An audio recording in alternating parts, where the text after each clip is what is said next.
Hey there, Fat Joy listeners. Did you know there's a mental health practice in Canada that is specifically for fat folks?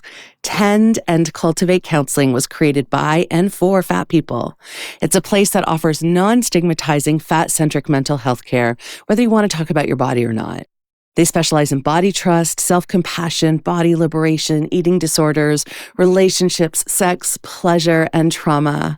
So if you're looking for mental health care that understands the complexities of navigating life in a fat body, head to tendandcultivate.com/fatjoy. Or you can give episode 57 of the Fat Joy podcast a listen to hear my interview with their founder, Dawn Sarah. My partner and I actually worked with Dawn and got some really helpful relationship support when we needed it. And good news, they see clients outside of Canada too. Fat Mental Health Matters and Tend and Cultivate Counselling is here to support you. Get the website link in this episode's show notes to tendandcultivate.com/fatjoy and prioritize your mental health. Hello, lovelies. Welcome to the Fat Joy podcast, where we talk each week about how to flourish in an anti-fat world. I'm Sophia, Apostol, a fat professional coach who loves talking to other fat people about what it's like to live within oppressive systems that marginalize our bodies, and how we still dare to have the audacity and courage to reach towards our collective liberation and embrace our joy. Please know this is an adult content podcast, so there will be swears, we will be talking about harms we've experienced, and we will be rebelling against weight stigma, diet culture, fat phobia, ableism, racism, etc. You can get more Fat Joy goodness, including how you can support the podcast, through my newsletter at fatjoy.substack.com. And for episode transcripts, book reviews, and show notes, head to the Fat Joy website at fatjoy.life. I am so glad you're here. Enjoy this episode. Hello, lovelies. Welcome back to the Fat Joy podcast. I'm Sophia. And with me today, I have Heather Mader and Ali Kight. Welcome to you both. Hello. Hello. So Heather and Ali, I've just been getting to know, but have really admired what they have co-conspired on creating. And we're going to talk all about that in this episode. But first, why don't we get to know them? So Ali, why don't you tell us a little bit about yourself? Sure. Well, thank you so much, Sophia, for having me. My name's Ali. Me and my mini Australian Shepherd dog, Penley, are trying to change the world. I am an engineer by training. So I grew up in Atlanta and did my undergraduate in biomedical engineering there, which is where I started forming the idea for this device that we're going to talk about today. And now I'm wrapping up my PhD at Stanford in medical device development and been building Tina healthcare along the way. That's amazing, Ali. Also, I used to live in Georgia. I lived in Milledgeville. Did you ever hear of Milledgeville before? That sounds very familiar. Is it like outside the perimeter, OTP? A little bit, yeah. It was about an hour and a half away from Atlanta. It's close to Macon, but we would come into Atlanta. I'm in Toronto, but my family we moved to Georgia for some reason. My parents wanted to escape winter, I think. So that's fun that you're from there, but I'm not hearing an accent. Ali, where's the accent? I know. I do think Atlanta is like some microcosm. It's like not South. Yeah. I could also attribute it to my whole family's from Ohio. And I grew up, in a household with no accents. Yeah. Yeah. I love that. All right. Thanks, Ali. It's so nice to get a sense of you. We're going to talk way more about all the brilliance that you are creating in the world. Heather, could you tell us a little bit about yourself? Sure. Well, gosh, I'm more creative. I don't have all of those, accolades, but I am a chef. I'm a full-time chef, and I run a personal chef and catering company, and a full-time artist. So I really have two jobs. I'm also going to school right now for energy work. So I do have that's really my whole life. But you can pretty much find me on social media. Heather Mader Art is where I'm at, YouTube and Instagram, and that's where I am if you want to know what I'm doing. Yeah. Well, and Heather, tell us a little bit about your art. Like what type of art do you do? I do mostly abstracts. abstract acrylics right now, but really I'm mixed media. I've done everything from pour painting and I kind of skip genres from month to month. I can't really stay in one place. I'm a really creative person. So I'm into definitely a creative individual. So that's kind of my thing. Oh, so cool. Yeah, I've definitely looked at your Instagram and your art is so beautiful. Thank you. And as a chef, do you find like being a chef is really creative, or is it more about like rigor? I always feel like chefs have rigor. Well, we do. I mean, you do have to, but because of what I do, which is personal chefing, it requires a lot of creativity. Each client is different. Every single client I have to cater to specifically their needs, their health goals, their palate, their lifestyle, like all of those things. I've been doing it for 22 years or something. So I love my jobs. Yeah. Oh, that's amazing. Heather, I've always thought if I ever won the lottery, the first thing I do would be to like get a personal chef. Like me too. Yeah, you too. Yes. That's amazing. That's so cool that you've got both of those creative outlets. And also, I feel like now added to your resume, what we're going to explore together is like voice of the people, voice of the fab people. But before we go there, my second question for my guests is always about your relationship to the word fat, your journey with this word, what this word has meant to you. So, Heather, how has this word kind of had a through line through your life? Well, it's one of those things that it's changed and shifted over the years. It used to be a huge, disparaging, heart-wrenching comment, and people would say the rudest things. And we could do a whole, podcast on stories to tell about, experience. But now in my life, I'm 50. I own this. This is who I am. I'm a big person, and it's kind of like, if that's all you got on me, then I'm good. You know what I'm saying? Like with the way that I live my life, I feel I'm pretty genuine. And that's probably all you're going to get on me. So I'm okay with it. So I've owned it.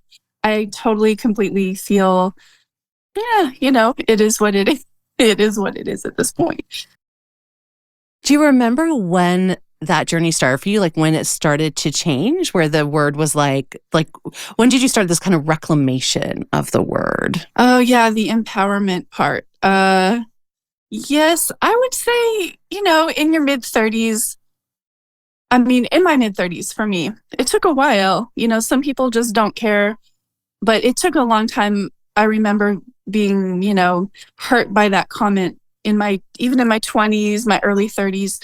And then, I don't know, something just changed. Maybe it's just getting older or understanding your own power or, claiming the things that are yours. I just started to do that and it really shifted. Yeah. Oh, I love that, Heather.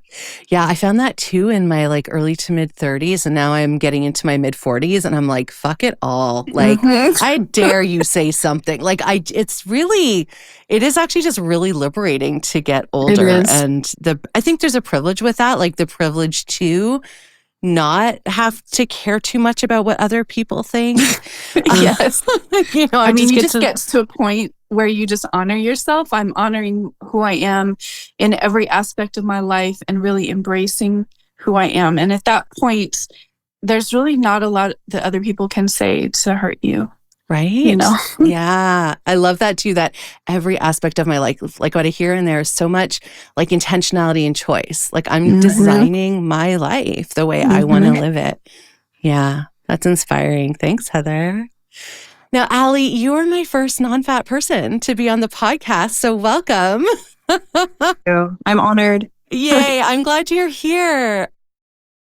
I just to share with people listening who know that normally it's only fat people and sharing their stories and centering their voices, I'm very excited to have you on because I feel like again, we'll talk more about this in a minute, but I just want to set context for people that the way you as a non-fat person collaborated, co-designed, listened to Heather a fat person and a real impact was made on the design of this accessory is, in my experience, if people know of other experiences, please tell me.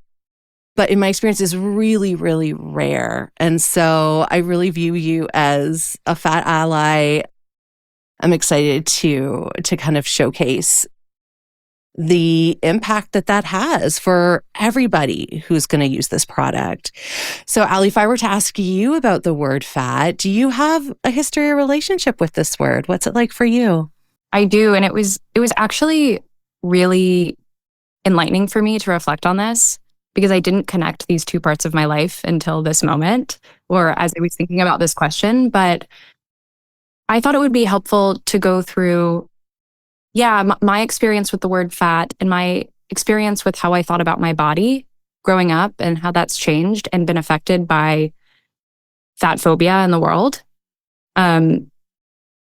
So I distinctly remember this moment, but I grew up playing soccer, so I was an athlete. Food and my body was like a vehicle to play the game well. Like I ate so that I would perform well. My body, the way I assessed my body was how well I could run and how well I could recover. And I felt so strong and powerful. And that's just how I thought about food in my body in that context. And when I went to college, I stopped playing soccer and I started to hear things and see things around me that really caused me to think and pause. So a lot of people were talking about the freshman 15, and everyone was absolutely terrified of gaining weight. People were talking about diets. And I thought, oh, I've been doing this food thing wrong. Like apparently I'm supposed to care a lot about like how I eat and how my body looks. And I was like, oh my, holy shit, I've been wrong. So I started, I downloaded my Fitness Pal. I got a scale and I started just like hyper correcting everything. And the thing I knew how to do was like work really hard. So I started exercising all the time, eating just not enough food, and then trying to get validation externally from the world about how that was the right thing to do. Clearly that just spiraled, and there ended up being an intervention from my friends and my family, and I had to leave school and enter into an eating disorder program. Oh gosh, Ali, that went really far for you. It went very far. Wow. Oh, I'm so sorry that happened. And I'm sure you all can speak to this, like your experiences around learning to accept your body has formed who you are as people. And I would say that's true for me too. Like I fully enjoyed and loved, after a few weeks of getting used to it, that program, because it taught me about how to develop body neutrality, how to listen to my body. Like my body is so smart. It knows what it wants better than I do. So me trying to force a way to eat or whatever. So I guess just to circle back to that original question, what did it mean to me? Fat was something that I associated with fear and like wrongness. And through that program, I've learned that it is just what it is. It's like my hair color. My body's just my body, and again, I didn't connect what I've done with Tina with that experience. But I think it's always been there. And part of what I've been trying to do is like leverage my skills to help other people learn to be in this world, even when society is creating products that don't allow you to be or try to tell you that you shouldn't be. And so a long-winded answer of what that word means to me. No, it's beautiful. Wow. I love that you didn't connect those things together because it feels like what you've created, the product that we're going to talk about really does come from a place of empathy. And I wonder if your experiences really kind of helped with that. I think so. Yeah. Thanks for sharing that with us, Ali. All right, so let's talk about what did get created. So, Ali, you are the, would it be CEO and founder? Would I use both words for you? Yeah, of Tina Healthcare. And I hope the first of many products that you've created. The first one is a tampon insertion device. So, Ali, can you tell us a little about I still have a two-part question. One is what drove you to create Tina, and then why tampon insertion accessory as the first product. So let's start with what had you create Tina. What was the gap that you were seeing? Sure. It actually started with the tampon. Oh, cool. Okay, yeah, start there. So the thesis of Tina and how I stumbled upon this was actually a design class I was taking as an undergraduate at Georgia Tech. It was a medical device design class where we had to find a medical need, scope the problem, and then develop a solution. And I just really hated tampons. I used them all the time, but they sucked. And I struggled throughout my whole life to do it right and comfortably. And from an engineering perspective, it's a pretty simple thing. It's just some plastic and a cotton ball. So it wasn't super intimidating in that respect. And as an early engineer, it seemed like a tractable problem I could solve. And so really that started it. And it was really when I started looking into what other people's problems were with tampons that I began to uncover sort of the massive gaps that this product wasn't touching. And for me, I remember sitting in the dorm at Georgia Tech, Googling pain with tampons, and I stumbled upon this forum, and it was a forum for people with spinal cord injuries. Oh, yeah. And there was a thread specifically that said, tampons help, ? So I clicked on that thread, and people were saying, it was this girl actually specifically that had said, before my injury, I used to use tampons all the time. But now I have C6, C7 tetraplegia, and I lack dexterity in my hands, but I can't sit on a pad because I'm in a wheelchair and I'll get an infection or it interferes with my catheter. And, what do you guys do? And the responses were, my boyfriend inserts them for me. I've induced menopause with Depo-Provera, which is a hormone, but even though that risks bone density loss. Or I got a hysterectomy. So I literally removed my uterus and sacrificed my ability to have a family at this pivotal time in my life just because this device didn't work for me. Okay, so now I have tears because of rage. Tears of rage. That was it. That was like, these are our options, women or people with uteruses. Like, seriously. It's so heartbreaking to hear the story. I really, this is the first time I'm hearing this story, so I'm pretty moved as well. Mm-hmm. Yeah, I couldn't look at that and not do anything about it. Oh, yeah. And then I realized that these struggles trumped my struggles, and I'll talk about that in a second, about how actually designing for the more severe use cases facilitates greater usability for everyone. But that was the moment, me sitting in that dorm and stumbling upon that thread where I committed to doing something about it. And I spent the next year, leveraged all the resources that I could at Georgia Tech to try to build something that worked. It was also, and I'm sure both of you as like ambitious people wanting to achieve things can resonate with this, but I also wanted to prove that I could build something and do it. Yeah. Yeah. And it was just a super fun experience. And there was a lot of iterating, and I ended up creating what I've named Tina, which stands for Tampon Insertion Accessory. So the name isn't random. It's a little bit of an acronym. And the idea is that it just clips onto tampons and makes them easier to use. And again, it was specifically designed for the spinal cord injury population. So I was prioritizing features that minimize dexterity. So imagine, and I would simulate these use cases by taping my hands or putting splints on my wrist and making sure that the device still worked. And as you know, tampons require a significant amount of dexterity. And there were innovations to enable people to use forks and knives and pencils, but not tampons, which is crazy. And Tina was born in that capacity. And what was really striking was when I started talking about Tina online, or just looking for people to test the device, posts here and there on social media, so many people reached out to me that weren't actually part of the original target design population. People of all abilities, of all body types, of all sizes were telling me, hey, I actually struggle to insert tampons, or I could never get it right, or I can't reach. I was like, holy shit. Yeah.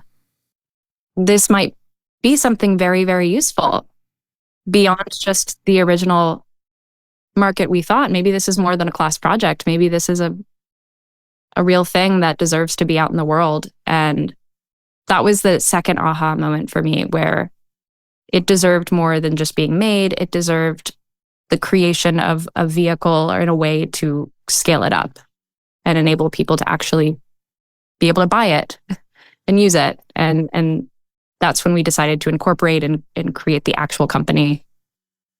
And yes, we've started with tampons, but there's so many more things, and menstrual and otherwise, that deserve at least another look. Yeah. Ali, I'm going to ask you to enrage everyone listening further by talking about the history of tampons and how,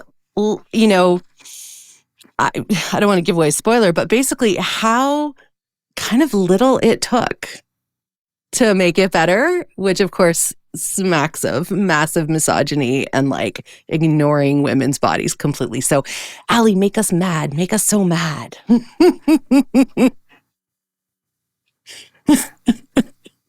that was the other thing when I was looking into problems with tampons. Of course, I wanted to look at, history.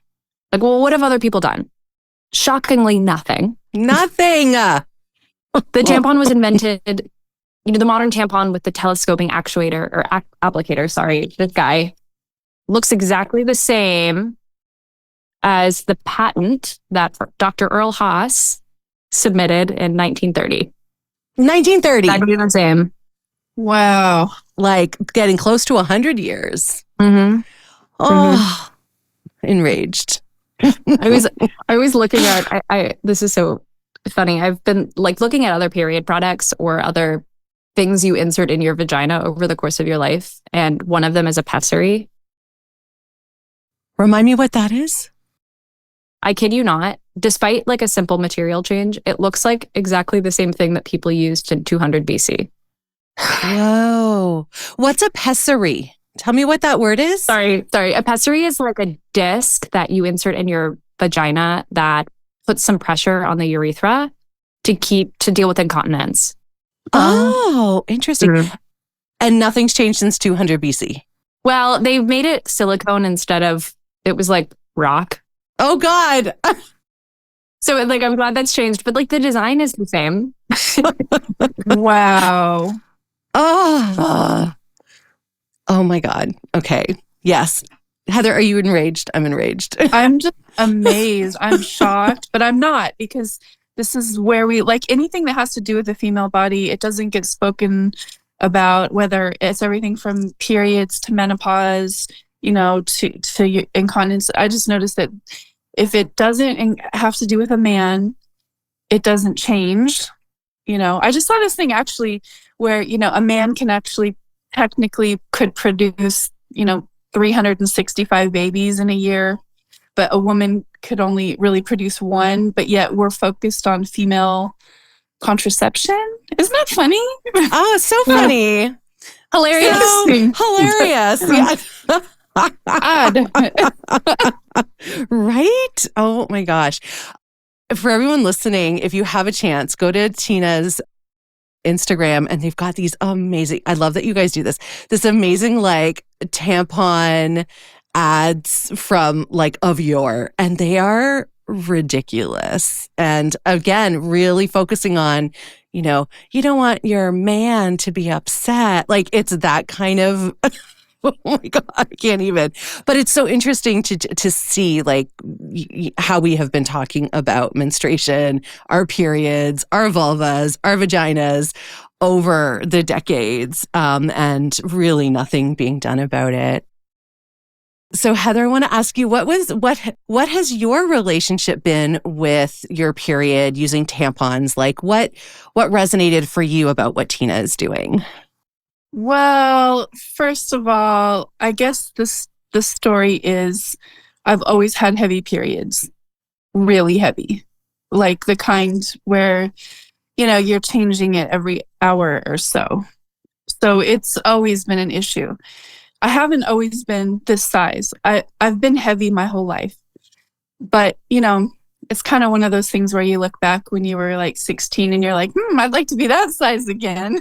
But so I haven't always been this size. But as I got bigger and, also I developed lymphedema. So those two conditions really made inserting tampons really frustrating for me. And I started getting to the point where I just couldn't do it. Heather, can you tell people what lymphedema is, just in case they don't know? Yeah, it's a disorder of the lymphatic system. So swelling, like lymph fluids collects in certain places in the body. And it can be caused by all sorts of things. I had primary lymphedema. So I remember even being younger and having it in my legs, but we didn't really get diagnosed until later in life. So, in other words, I have a lot of tissue and fluid and stuff, and so it just became really complicated for me to insert a tampon, which actually, if you really are a heavy bleeder, you need one. You need both. You need a backup, and, you wear a pad and then you need a backup. So what happened was pretty soon I was unable to do that. And then I was like, stuffing towels down there, like to leave the house so I could leave the house for a couple of hours. It really inhibited my social life, just all this stuff. So I met this wonderful man and we started a relationship. And when he saw what I was struggling with, he said, "I got you, girl." Oh, yay, wonderful man. And he's like, "I got you, girl." And he's like, and so TMI, we used to make a little game of it, and he was wonderful. And so anyway, and then I went through this magical little period where I had someone helping me. And it was this huge weight like lifted off of me. Like I just felt so much freedom, to be able to move about the cabin, of life. And okay, so then we broke up after 8 years. So I had a long period of time of really feeling this freedom. When we broke up, aside from the heartbreak of a breakup and everything, I just had this sinking moment when I got my period, and I was like, oh, and this is where I get emotional. A loss. Yeah. And I thought that I cannot be the only one. Like, I can't be the only one. So I got on Google and I thought, they make accessory devices for accessory aids for everything. Why is this not a thing? So I got on Google and I said tampon aid. And do you know that there was like only 2 Google results? Do you know how hard that is to get Google results with only like 2 or 3 results? So I was like, what? I felt like I had stumbled on some new amazing, this is impossible to Google results. And one of them was Tina. And I was like amazed. And so I clicked on it and you couldn't buy it yet. And I was like, what the hell? So bummed out. But I contacted the company and I told them, as soon as it's available, I want that thing. So that's how I came acquainted with the company in the beginning, was just like that need for that, to fill that void of that loss of that freedom for me. Oh yeah. So yeah. Heather, I so relate to this. I have fibroids and endometriosis, and when it was bad, before I found a medication that worked, like literally, I didn't leave the house for 2 years, and it was so. Yeah, it's so isolating, and I basically like lived on the toilet. I would have like a call with a client, rush to the bathroom, new pad. Like, I love that you mentioned, like, you need to double up pad, tampon, and like, I mean, again, anyone listening, this is probably not the episode for you if you're squeamish, but like chunks of stuff coming out of me. A pad can't handle that. No period underwear can handle that. Like, a tampon really is necessary. So until I can, like, pull it out, let it drain, insert a new one, like, for real. And it's not talked about. It's not explored. And I so feel that, like, the loss of, oh shit, now what am I going to do? Like, that moment. Oh, I really felt that, Heather. Thank you for sharing that. I think a lot of people listening are going to relate. I mean, endometriosis affects 1 in 10. Fibroids, I think it's around that same number. Also, PCOS. I have both of those. Endometriosis, I have fibroids, and so I'm sure. And yeah, it literally. I just kept thinking, could I really be the only person experiencing this? This is not, because no one else is talking about it. Why, like. And you don't really realize what other people go through until you share your story. That's one thing I've noticed. And when you share your story, then, you get to connect with other people. And that was one of the reasons why I don't like necessarily be on camera, but this is so important. And I think the work that Tina is doing, and Ali, I'm like, I love everything about your company. So that's why I'm here. Oh, yay. Yeah, right. Well, and so, Ali, I think it's so incredible that the original concept for Tina was for people with spinal cord injuries. And you said something that I want to circle back to, because I feel like this is what anti-oppression work is rooted in, which is when we design for the most vulnerable, everyone benefits. So even though it was for body injuries, like, as my size has fluctuated, and also too, again, as I'm aging, as I have various injuries, sometimes my back goes out, sometimes my knee is sore. The flexibility required for me to insert a tampon varies. Oh God, especially early morning when I'm all stiff. I'm like, oh, this is really hard. That's and a real thing. It's a real thing. And it's like, I shouldn't have to feel like almost dehumanized by not being able to take care of the natural blood process that is moving through my body. And I'm just so glad that this also then, and we'll talk about this in a second, how you two work together, but how this has been designed to work for many different body types. So Heather, you reached out to the company. You're like, hey, hook me up. And then, so I imagine you got sent. Yeah. So I got this crazy device and I was like, oh my gosh. But honestly, there was nothing in the world that would have stopped me from figuring out how to use this thing. Like, I was it was like, the sky opened up and the angels started moving and everything. And I felt extremely determined to figure out how to use it, because I did have a little bit of an issue with my personal body. And I don't know if you want me just to talk about that, or if you would love to. I think it's a great example of, again, your voice being heard. Yeah. So this is the way Tina comes. This is the prototype, by the way. I don't know. I'm hoping you guys can all see this on camera. Yeah, and for people listening, it kind of looks like it's plastic. Actually, Ali, do you want to describe? Because you probably have described this many times. Yeah, it's like it's an overmolded plastic. So there's like some rigid components, but then it has like elastomer features to make it soft to the touch. This is really soft right here. Yes. Yeah. And there's like a little 45-degree angle coming up that helps. But honestly, the easiest way to describe this is we actually modeled the infrastructure to be like vibrators. The sex toy industry has done a lot of work on like what is the best ergonomics for reaching this position. And so we just copied that. So I think that also helps. Yeah, the visualize it. Yeah. Yeah. Oh, that's so cool. I love knowing that. So she sent me that and I was like, what the heck? But it works. And here's the thing, you put your, I'm just going to put like this so you can see, but you put your hand through this little loop and then this part, goes up against your body. But here's the thing. I have a lot of tissue, a lot of goodness will stay down there.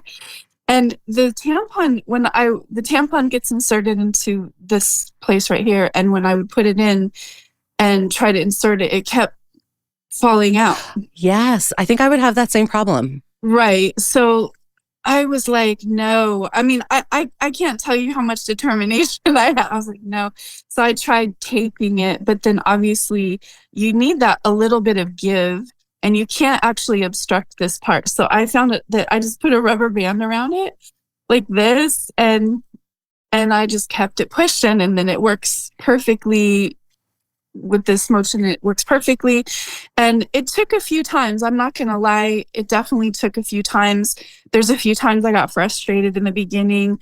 But it's just like anything else. After you get over the learning curve, then it's just really easy. And it gives you that extra length that you wish your fingers had when you're doing that. You don't have to have that crazy dexterity.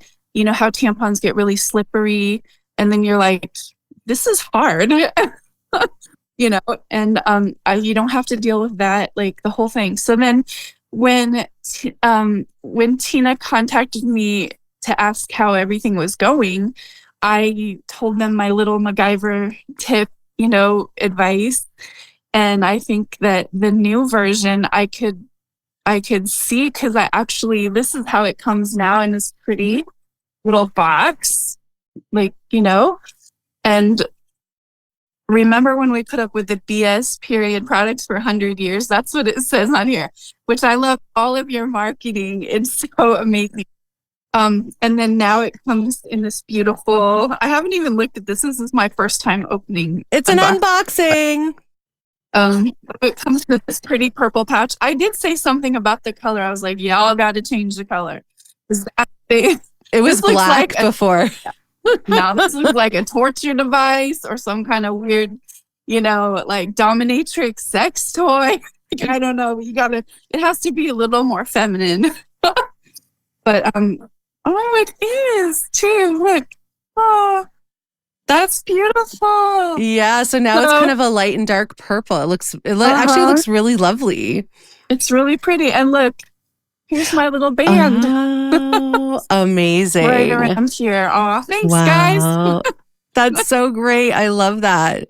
That is cool. So Ali, what was it like for you to have Heather give that feedback, be in this process, try it out? What was that like for you? Transparently, I was actually really nervous. It's very scary to give away this product. I was so afraid that Heather would be like angry or upset. And I'm so grateful that you're willing to like work with us and provide feedback. Like that was so key to the development of this product. And I was like, wow, I can't believe I was nervous. Like this is how this is supposed to work. We would have never known that. And like literally, Heather, when I saw that video and we heard about this, we went and changed the mold. Like we do an injection mold where you like carve out steel that you inject the plastic in, so it forms like the actual foundation of the product. We went and changed that. We told our designer, we were like, you need to make this, because basically what happens is like your body's putting a little bit of torque on the end of that, pushing it out. So we're like, we need that to grip stronger, so it's less susceptible to the torque, and then we need some sort of like band. And we went and did it because we got that feedback. And that feels so special to me. And I'm so grateful for it. And as you were talking, Heather, we've struggled to think about what to call it. So we've been calling it like the holder band. And I realize now we should have called it the Heather band. Yes, call it the Heather band. Yes, let's do it. So I was like, whoa, it's totally the Heather band. But it just, yeah, I've learned to like let go of that feeling of fear and like trust others and trust people like Heather that we can do this together. And I think that's been the problem with what's been built today is they're prescribing how other people's bodies should work with a product. And if it doesn't, then your body is wrong. Oh my God, say that again, Ali. Say it again. They've been prescribing how the product should work with your body. And if it doesn't, then your body is wrong. Right. Amen. Yes. Yeah. And what you're saying is actually, let's just design it for the body and not make bodies wrong. Right. And I think that will come with a little bit of like trial and error with Heather, like what Heather experienced. And I know that it's going to occur because everybody's body and experience is so different. But I really do believe now that that's okay. And it's part of the process. And that we need to be intentional about integrating that. I'm imagining like versions of Tina where it's like the Heather, which has the band for torque, and then maybe like the Sophia, for example. I don't know.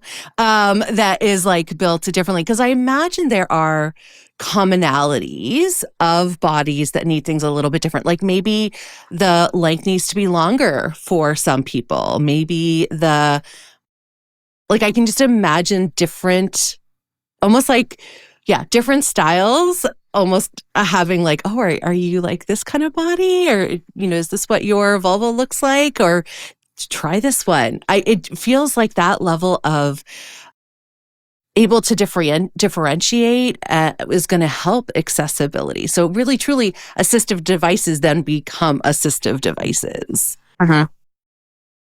I was just going to say, in that same line of thinking, I've already referred Tina to a single dad who has 2 daughters.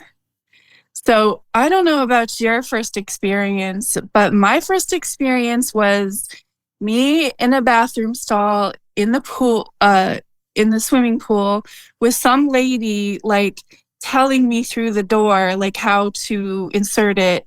My mom didn't show me. No one showed me. Your friends tried to tell you, and there I am. And I'm like, I think I got it. And then I went out to swim. And then like 10 minutes later, I saw it floating on the top of the swimming pool. Oh no. Floating tampon. I'm like, So, I still get embarrassed, but this is like what young women are facing. Like, it's not something even the coolest parent can't really show you, and definitely not a father. So to have a father to be able to give this device to his daughter and say, here, this is what you do, and it is more self-explanatory than I'm sure what I was doing in this bathroom stall of this, local pool. So I think there's so many applications across the board that that haven't even been considered. I mean, that have been considered, but I'm sure it's still going to be revealing of itself. Yeah. I'll share my version of that is I used to coach Special Olympics swimming. So I had people with lots of different bodies, lots of different developmental abilities and disabilities. And one of our swimmers was so excited. We had a meet coming up, but she got her period and she has Down syndrome. And so her arms, she could not reach herself to put the tampon in. And her mom, so I was in my early 20s at this point. I was not the liberated woman that you see before you now. But she came to me and asked, could you put my daughter's tampon in? And I just remember being like, I have no idea how to handle this conversation. I barely know how to put mine in. Like it was such, and ultimately, I think, I think I said no. I may have consulted the head coach. I don't remember exactly the details, but basically she couldn't come and compete because it was an away meet and no one would be able to help her. And like, I'm just imagining if she had had a Tina device and had been able to practice with it, she could have like met her own body's needs and not had to miss out. Because for me, one of the most enraging things about, and I'll speak specifically about fat bodies, is that that we often have to miss out on life. Like, oh, I can't go to this comedy show because my bum can't fit in the seats and they don't have accessibility seating. Great, I miss out.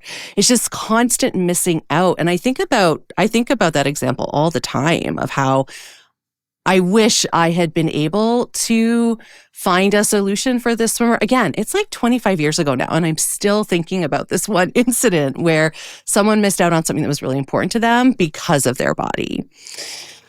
So, yeah. So, Ali, I bet don't you feel so amazing? I'm so proud of you. Yeah. Like, so proud. Thank you. I really appreciate that. This is like, these conversations are so energizing and reaffirming and validating. And I'm like happy to speak to this, Sophia, but there's a lot of corners of the world where this product is not super well received, or what I'm trying to do is not very well received.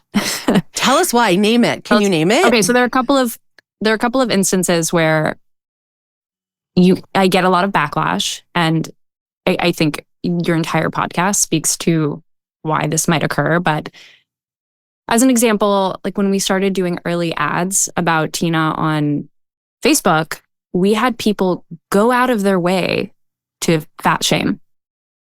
Oh, sure. Gosh, so annoying. And I mean, the thing about the Facebook algorithm is it then would say, oh, these types of people are interacting with the post. We will now show this post to more people with them. And so then there's this and so then we had to cancel the ads. But I was just shocked that we in women's health, we talk about like fragile masculinity. I think there's also like a fragile slenderness. I don't. Yeah. But people who see people accepting their bodies as like an attack on something. Yes. Yeah. And fragility. Fragility. Yeah. And so that's been tough for us to navigate. On the other side of the coin is in the business world, where I've tried to pitch Tina, for opportunities for funding as well as other competitions. This was especially true at Georgia Tech, which maybe because it was in the South, but I distinctly remember pitching this at a business competition, and we had to stop because they didn't know how the tampon was going to stay in the body. Hang on, just in general, they didn't understand that. They're like, so how does the cotton stay up there? What?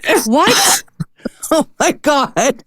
Like, I remember that distinctly and being like, oh. I feel sorry for your wives and daughters. Like, yeah. And then just people just have this like aversion to wanting to talk about menstrual health, but especially when that intersects with disabilities and fat bodies. It's like a double whammy that people, and then they make all these excuses like, oh, that's not a big enough market size, or that's not this or this. And I mean, that's just false. It's bullshit. Yeah, I don't believe it. There is in fact, the market size for this product is huge. It's multifaceted. This is not just for fat people. This is not just for new young ladies on their period. It's not just for the disabled. Like, there is so many people that could use this product across the board. So no, it's because it's uncomfortable for people to talk about their menstruation, and it's been subversed for so long, Absolutely. Well, and Ali, I was really curious what it was going to be like for you out there pitching and trying to get funding, because already, women it's been a little while since like the stats. I used to be a little more involved in entrepreneurial type work, but I think the last stats I saw, it was something like 2% of all like VC venture capital money goes to women. And then now you're, talking about an unpalatable product. How dare you, Ali? So spicy. So how are you? So what are you finding? Like, are you going angel investors? Like, how are you going to keep this company going? Because we need it to go. I know. We have a little bit of runway. We're going to be bootstrapping. And then my hope is to find maybe it's angels, maybe it's e-commerce investors who see the opportunity in this space. One thing that I do think is true, unfortunately, is that unlike other startups that can maybe get funding before they have any traction, I think we're going to have to show data. I think we're going to have to show, people need this and they're using it and they like it and this is sustainable. And that's okay with me. So I think that's our plan. I believe in the product and I believe we can get there. And so our goal is to execute for the next couple of months. I think earlier this morning, we just got notification from our fulfillment center that Tina is in warehouse and shipping. Yay! Amazing. All of the pre-orders to date will be fulfilled in the next couple of days. And then it will be open, like direct order, shipped to your home, wherever you're shipping it to. So our plan is to just do that really well and talk to people like Heather who might have different experiences, see how that informs new product development and features, and then start thinking about like what other things can we adopt Tina for? Yeah, absolutely. Yeah, like this should be in drugstores. Like this to me is a no-brainer. This should just be right beside the tampons. I agree. And also, doctors at rehab facilitation centers should be recommending these to their patients. I mean, this is like I could just see so many places that this could be recommended. But anyway, you got my 100% endorsement, on my social media, and I'm an artist, but I'm totally willing to go on and talk about this. We could do it in, on my Instagram, my YouTube, Facebook. Well, so how is that working with Facebook? Does it just shut everything down, or? We've figured it out. We have like a really excellent ad experimenter who knows how to work.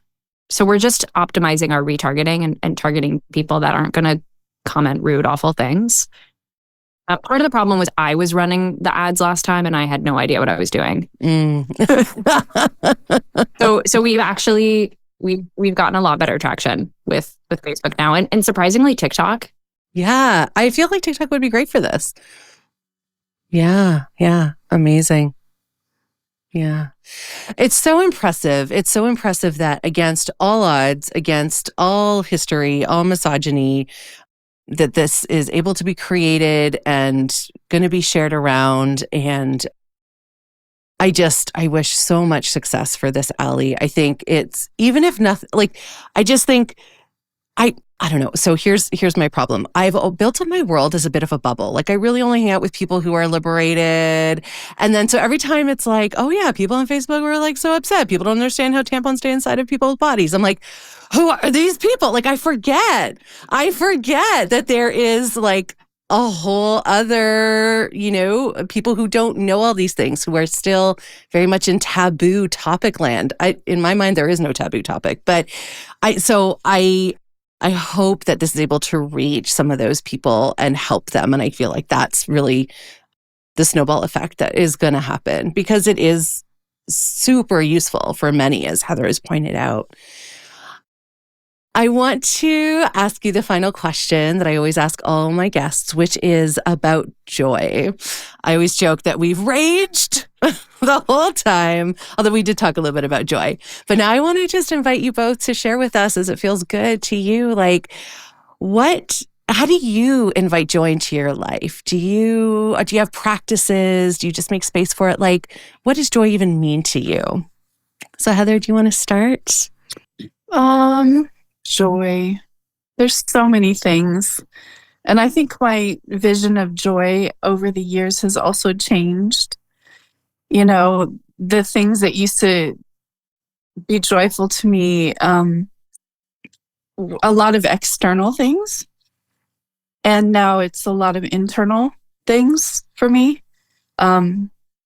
Painting, obviously, because it's something I love. And I try to find joy in the little simple things in life, because life is really complicated. It can be really oppressive, and there's so many, it sometimes you have to really search like little tiny things to be in gratitude over.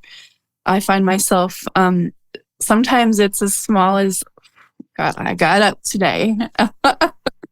Like I got up out of bed today, or it could be just a drive through the country with my friends. It could be just a really delicious cup of coffee. It could be just watching the sunset. I mean, I know these sound like kind of trite, but actually I do believe that that's where the heart of all joy comes from, is just like the really simple things in life. So that's really where I pull a lot of my joy from. Yes, absolutely. I agree. I don't think it's trite at all. I agree with all of those. It's beautiful. Thank you, Heather. And Ali, what about you? What's your joy? And I think I resonate with a lot of those things, but also being very intentional about enjoying the little things. I think there are some times where the little things happen and they pass by, but I truly access the joy when I reflect on it in the moment and I notice it happening and I'm mindful. And frankly, I'm actively working on doing that. It's not natural for me. The other place I find joy is who I surround myself with. So my number one, I was going to say person, but it's a dog. I think they're interchangeable. The Australian Shepherd. I learn a lot from her in terms of like mindfulness and existing and just being unconditionally loving and happy. And I know there's science about if you pet your dog, you're literally releasing happy hormones in your body. And I visualize that when I pet her. So she's certainly number one, but I'm also very intentional about who I spend my time with. And like Heather, that has changed over the years because I learned how much it affects me. And so I find joy in grabbing a cup of coffee and having a coffee chat with one of my coworkers or, a friend, and hearing about their life and their day and providing support where needed. That fills me up. That fills up my cup. Yeah, it's beautiful. Inspiring others too. I think that's a huge thing. All three of us can kind of resonate with that. We have to be creators, inspiring others to feel good. Yeah. Yeah, absolutely. Yeah. It's reciprocal, right? It's the reciprocity piece that I think is so powerful too. Yeah. You both are incredible people and doing incredible work in the world. And so I just want to thank you for coming on the podcast and sharing about that. Of course, there will be links to Tina and Heather's artistry will be in the links as well. So everyone listening, please check them out. Tina is ready to be ordered. So if you're curious, definitely check it out. And then I don't know, Ali, should they email you? Should they email the company? Let you guys know how it is to get that data so you can get that money? Yeah, we'll have like many touch points where you can engage and give feedback. Amazing. Good. Amazing. Sophia, thank you so much for this opportunity, because I love what you're doing with your podcast as well. And, bringing kindness, compassion, empathy to a community of people. We get a lot of haters, especially, being a content creator on social media. I totally understand what it's like. I get them every single day. So thank you for the work that you're doing to lift us up. Well, thanks, Heather. Yeah. Oh, so much love. I love it. All right. Thank you both.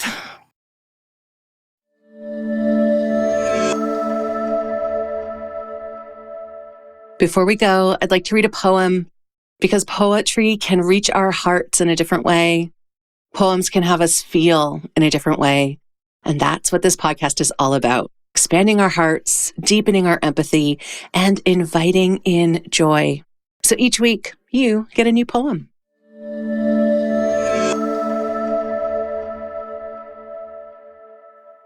For this episode with Heather and Ali, I've chosen the poem Never Alone by Kaveri Patel because the poet is describing the world she'd like to see. And I feel like Ali and Heather and Tina Healthcare are helping to create a world that they would like to see. So here's the poem. I want kindness, the kind that makes you want to take all the horror movies and burn them in a great big bonfire on the beach under a full moon. No werewolves, only brave stars to witness the end of dramatic fear. I want kindness, the kind that makes you pull out your last $20 bill for the person holding up a sign, specific words to their story, too long, too precious for a dingy 4x4 piece of cardboard. But most of all, I want self-compassion to be the new drug, more popular than Lipitor or Lexapro, unclogging arteries hardened by inflammatory judgments, balancing seesaw perspectives weighed down with worry, one hand taking hold of the other, reminding you you're never alone. Thank you for joining me today. My hope is that you're feeling a little less alone and a little more seen. So until the next episode, you can find me on Instagram at fatjoy.life, on YouTube at youtube.com/@fatjoy, and on Substack at fatjoy.substack.com. And please do check out the episode notes for how you can connect with my amazing guest and for the links to the poem. All right, lovely. I am sending you off with my best wishes for an abundantly Fat Joy day, and we'll talk again soon.